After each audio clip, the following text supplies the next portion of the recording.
In the democratic kingdom of Strongcliff ruled a king who was no better than a person who sells their body for money. He spent most of his days ordering his guards to find the prettiest young women in the village. At night, the king would surround himself with women of all shapes and sizes, drinking lots of alcohol until he could barely walk straight. He would touch and grab at every young woman that passed by him, taking advantage of their youthful beauty. One morning, the king was looking out his window when he heard the most beautiful singing voice drifting through the village. The soothing melodies were lovelier than anything he had ever heard before. When the king asked who the amazing singer was, the person quickly went inside a nearby room and locked the door behind them, preventing the king from getting any more information. The king loved a game of chase, especially when a woman played hard to get. So he went to his chambers and dug out his most prized and expensive piece of jewelry, an elegant necklace decorated with shining gems. The king took this necklace and left it outside the door of the room where the mystery singer had hidden away, hoping to lure them out with such a lavish gift. There lived two elderly sisters sharing a small one-room apartment. One of the sisters was in her 90s and had a very aged, creaky voice. One evening, as the sisters were helping each other get ready for bed, there came a loud knock at their door. It was the king himself. He had tracked down the source of the beautiful singing voice he had heard earlier that day. The king demanded that the door be opened so he could lay his eyes on the young maiden with such an enchanting voice. The 90-year-old sister hadn't felt the touch of a man in decades. She thought about how wonderful it would be to experience the vitality of youth once more, especially with the king. So the old woman disguised her raspy voice to sound young and lured the king with the promise of an unforgettable gift, if only he would return next week. The hopeful old lady stuck her wrinkled finger in some smelly gunk and wrapped it up tightly, hoping it would appear youthful and supple in a week's time. But alas, when the next week arrived, her finger looked even more withered and decrepit than before. She wept at the sight of it. Just then, the king showed up again, eagerly anticipating the unforgettable gift from the young maiden's delicate finger. With no other choice, the sister switched her grotesque finger for her younger sister's smooth, unblemished finger. The king caressed and slobbered all over the pristine finger, mistakenly believing it belonged to a fresh, beautiful maiden living in utter squalor.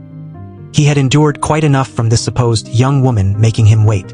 Breathless with desire, he demanded to finally lay eyes on the beauty behind that angelic singing voice, something he could have easily taken by force, but for once in his life, he had patiently followed a lady's instructions. The crafty old sister had one final request before revealing herself. She asked that the king welcome her into his bedchambers that night under complete darkness with no candles lit, claiming she was extremely shy about her appearance. The very next morning after her meeting with the king, the older sister made her younger sibling help glue down her loose, saggy skin. She wanted to look young and beautiful again before sneaking into the palace that night under a cloak to be with the ruler. The younger sister did as she was told, carefully gluing the older woman's wrinkled skin tight so it appeared smooth and youthful. Once ready, the older sister slowly waddled her way through the long palace hallways until finally reaching the king's private chambers. She then gave herself to the young king just as she had the previous night. While this was happening, the younger sister lay awake in bed, her mind racing with worries. What if her older sister gets caught sneaking around the palace? Surely she'd be thrown into the dungeons for deceiving the king. All she could do was say a silent prayer that her sibling would return home safely before finally falling into an uneasy sleep. Meanwhile, the king was convinced he had another wonderful intimate time with the beautiful maiden he had wished for. He couldn't wait to gaze upon her lovely face again. So he quietly snuck out into the hallway carrying a lit candle to get a better look at her in the soft glow of the candlelight. But to his utter dismay and disgust, the woman was just an old, haggard-looking crone, not a fair maiden at all. The king was completely baffled. He immediately called for his palace guards, furious at being so thoroughly deceived. The old woman was swiftly seized and thrown out into the dark forest, where the king figured wild animals would surely devour her dead flesh once she fell from the high cliffs. However, luck seemed to be on the old crone's side that night. Instead of plummeting to her death, she got tangled up in some overgrown branches, left dangling back and forth precariously. An elderly witch just happened to be traveling through that part of the forest and spotted the trapped woman. She quickly set to work trying to rescue the pitiful old crone. Once freed from the gnarly branches, the exhausted woman collapsed onto the ground, weeping. The kind-hearted witch took pity on her and did something quite unusual. She began breastfeeding the crying old crone. As the warm milk passed the woman's lips, she felt a wave of calm wash over her and soon fell into a deep, peaceful slumber right there on the forest floor. In that miraculous, sleeping state, the most extraordinary thing began to happen. The old crone's wrinkled, papery skin started tightening and plumping, revealing a smooth, youthful radiance the likes of which had never been seen in the kingdom before. By the time she awoke, she was no longer a decrepit old woman at all, but had transformed into a stunningly beautiful young maiden. It just so happened that early the very next morning, the king and his hunting crew were out in those same woods pursuing their usual sport. As the men trudged along, a small wild pig suddenly crossed their path.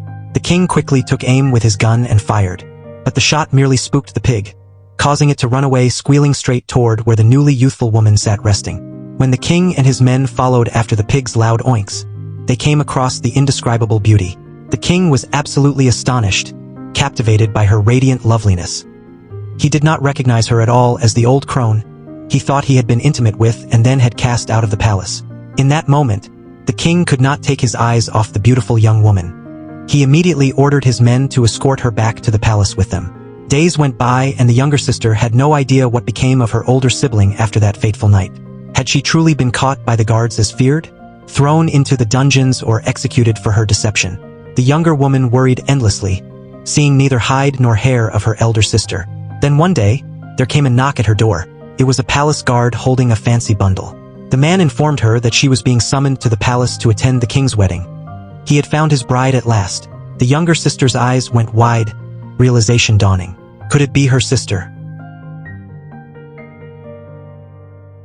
Once in the palace, the younger sister sat alone in the corner.